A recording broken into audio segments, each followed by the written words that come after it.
What's up guys, it's Albert T from Combat Culture, and today is our follow-up video to our previous one in terms of what to know before you fight. What we're going to cover today is what is the experience like when you are about to fight. And with us is special guest and friend of the channel, Kru Rob. Hi everybody.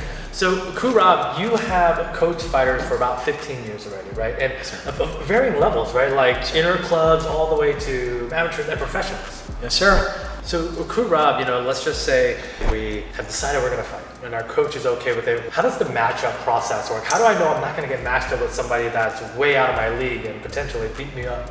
You don't know that. You don't know that information because you're going to have to completely trust your coach.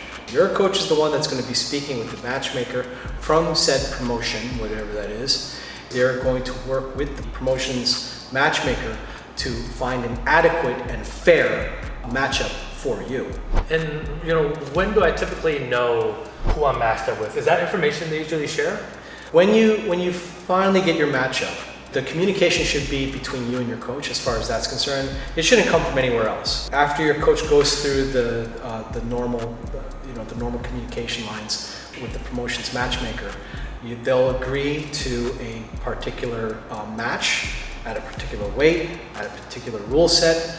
And then sometimes some promotions have actual fight agreements that you will sign as a confirmation that you understand who your opponent is, what the weight class is, and what the rule sets are, and that you will actually sign this. And I wouldn't call it like a legal binding contract. I would call it an agreement or an acknowledgement that you are aware that this is going to happen under these terms. Should I expect to pay anything out of pocket? So as an amateur, sometimes, but for the most part, yes. The sanctioning body may impose a fighter's fee or a fighter's license. So that's something that will come up that you may have to pay out of pocket, or your gym or your coach may have to pay out of pocket for you. But yes, there sometimes are expenses, so just be prepared for that. And this would include travel fees as well. If you're expected to travel out of state, there could be some expenses. Most of the time, what the coaches will do is they'll absorb that fee, or they'll work it out with the promotion as far as that's concerned, like some of the fees, if not all of the fees. For example, my first 2 fights were out of the country, and thankfully I didn't have to pay for the airfare, which was great. And Kru Rob, this question is kind of jumping the gun a little bit, but let's just say someone competed in a title fight and they won the title, right? I mean, do you generally keep the title? How does that work?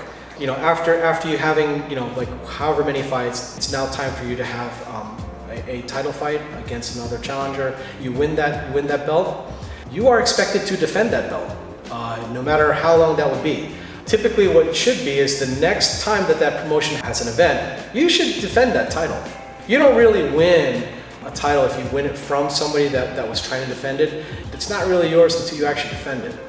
I know that semantics, you do have the belt in your hand, it's nice and shiny and everything, but it's like you have to make sure that you have that first title defense as well. How should a fighter mentally prepare the day of the fight?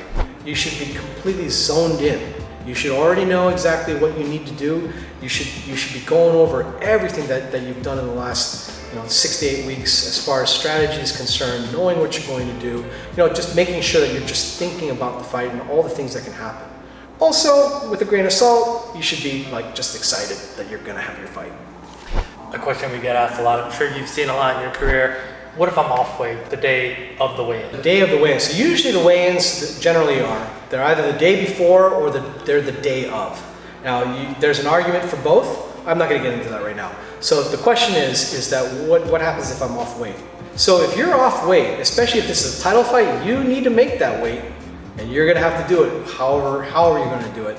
You've gotta make that weight if you want to have a title fight. Now, a regular fight, it's the same thing. If you're off weight, 5 pounds, 7 pounds, 10 pounds, that's gonna be up to the discretion of the other coach. This should not pop up on your coach's radar like, oh, I didn't even know. You and your coach should always be in constant communication about where your weight is and what you should be at as far as your weight is concerned.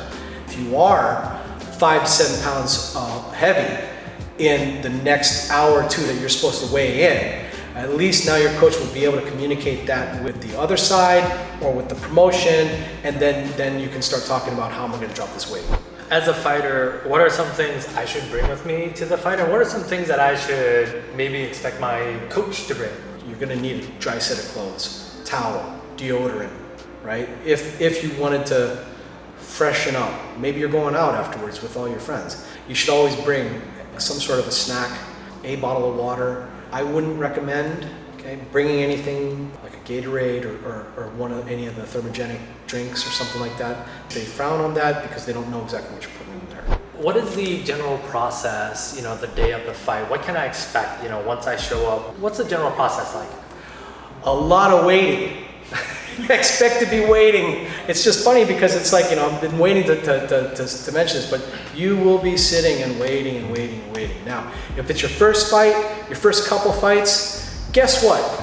You're going to be somewhere in the beginning of the fight, so that's awesome for you. But as you get more and more experience, and you get better and better, and then you start becoming the headline, you start moving up the card.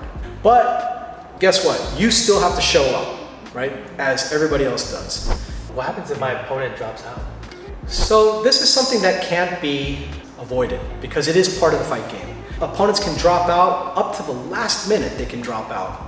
They can drop out during the matchmaking process. They can drop out during the fight camp process. They can drop out during the weigh-in process. They can drop out 5 minutes before you go on. It's a risk that's gonna have to be understood, that you're going to have to accept. And you know what?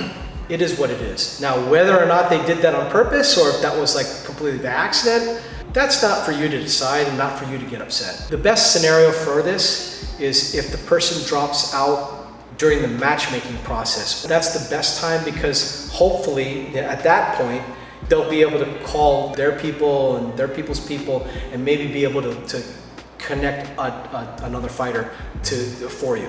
The worst scenario is that it gets canceled right before you walk out. And that has happened to me. What if I'm just feeling nervous before my fight? Is that normal? It's totally normal. You should always use that to your advantage. Heightened sense of awareness, heightened perception. It's like everything is heightened at that moment for you. So you should try to embrace it and spin it as a positive, not as a negative, never. Because anytime that you think anything negative about anything like this, especially on a high pressure type of competition like this, it could go easily south for you. Then there are those, they don't feel anything. And those are the scary guys.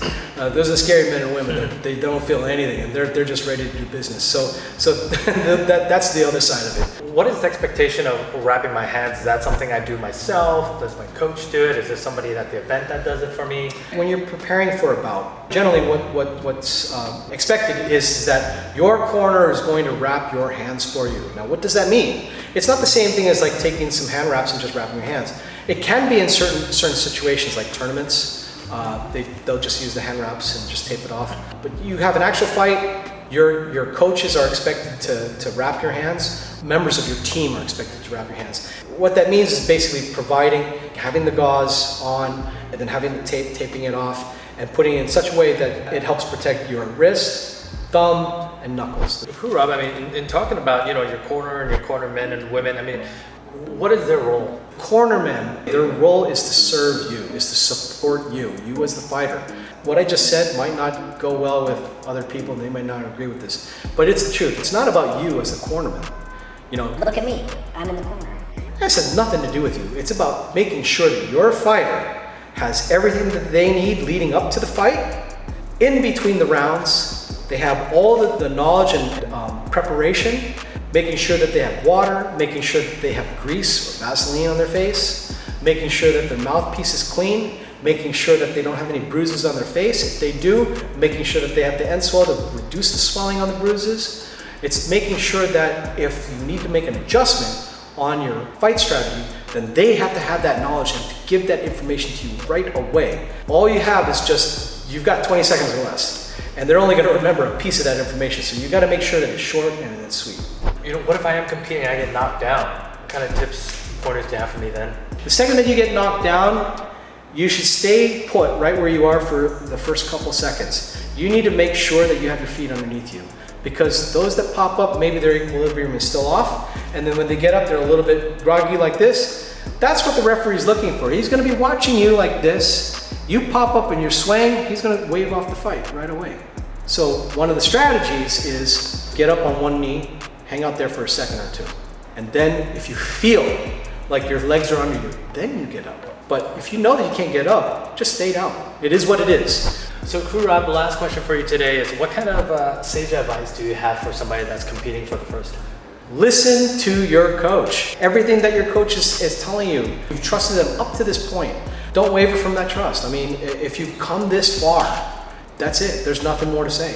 So if you guys enjoyed today's video and the content that we are churning out, please hit the like and subscribe button. We'll be coming out with more videos like this in the near future. But until then, keep training, stay healthy, and be safe. And follow Kru Rob and Squared Circle and us. We'll see you guys next time.